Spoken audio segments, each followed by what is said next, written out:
கோடை காலம் துவங்கி வெயிலின் தாக்கத்தால் நாளுக்கு நாள் பொதுமக்கள் பெரும் அவதிக்குள்ளாகி வரும் நிலையில் புதுக்கோட்டை மாவட்டத்தில் அதிமுக சார்பில் மாவட்டம் முழுவதும் கோடைக்கால தண்ணீர் பந்தல் மற்றும் ஐஸ்கிரீம் ஸ்டால் அமைத்து பொதுமக்களுக்கு நீர்மோர் மற்றும் பழங்கள் வழங்கி வருகின்றனர். அந்த வகையில் புதுக்கோட்டை LIC அலுவலகம் எதிரே மாவட்ட அதிமுக அம்மா பேரவை சார்பில் கோடைக்கால தண்ணீர் பந்தல் அமைக்கப்பட்டது. இதனை முன்னாள் சுகாதாரத்துறை அமைச்சர் விஜயபாஸ்கர் திறந்து வைத்து பொதுமக்களுக்கும் அந்த வழியாக சென்ற வாகன ஓட்டிகளையும் நிறுத்தி நீர்மோர், பழச்சாறு மற்றும் வாழைப்பழங்கள் வழங்கினார். இந்த நிகழ்வின் போது முன்னாள் MLA நெடுஞ்செழியன் உள்ளிட்ட பலர் உடனிருந்தனர்.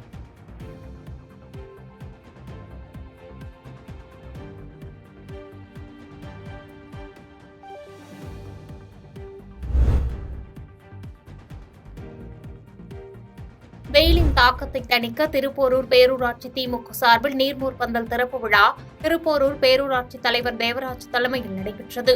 சிறப்பு அழைப்பாளராக முன்னாள் MLA-வும் திருப்போரூர் ஒன்றிய பெருந்தலைவருமான SRL இதயவர்மன் கலந்து கொண்டு ரிப்பன் வெட்டி நீர்மோர் பந்தலை திறந்து வைத்து பொதுமக்களுக்கும் பாதசாரிகளுக்கும் இளநீர், தர்பூசணி, வெள்ளரிக்காய், மோர், பனநுங்கு உள்ளிட்ட உடலுக்கு குளிர்ச்சி தரும் பொருட்களை வழங்கினார். நிகழ்ச்சியில் பங்கேற்ற பொதுமக்களிடமும் வயது மூத்தோர்களிடமும் பேசிய சேர்மன் இதயவர்மன், தேவையில்லாமல் முதியோர்கள் வீட்டை விட்டு வெளியில் வர வேண்டாம் எனவும், வெயிலின் தாக்கம் அதிகம் இருப்பதால் உடல்நிலையை கவனித்துக் கொள்ளுங்கள் எனவும் அறிவுறுத்தினார்.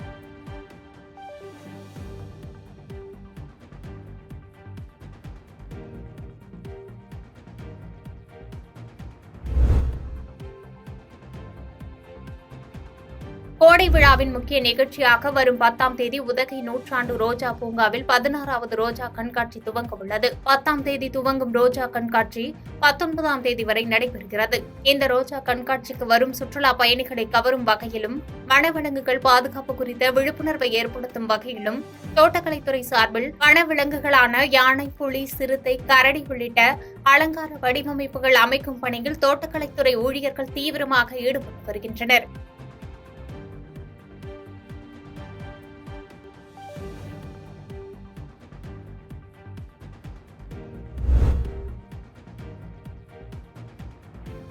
மதுரை காளவாசல் பிரதான சாலையின் நடுவே குடிநீர் குழாயில் உடைப்பு ஏற்பட்டுள்ளது.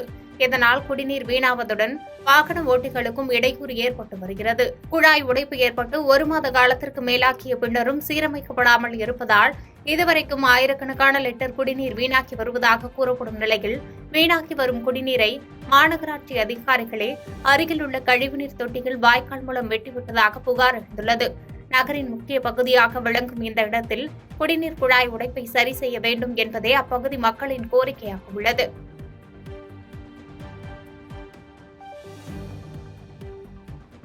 பாதகம் செய்பவரை கண்டால் நாம் பயங்கொள்ளலாகாது பாப்பா, மோதி மிதித்து விடு பாப்பா, அவர் முகத்தில் உமிழ்ந்து விடு பாப்பா.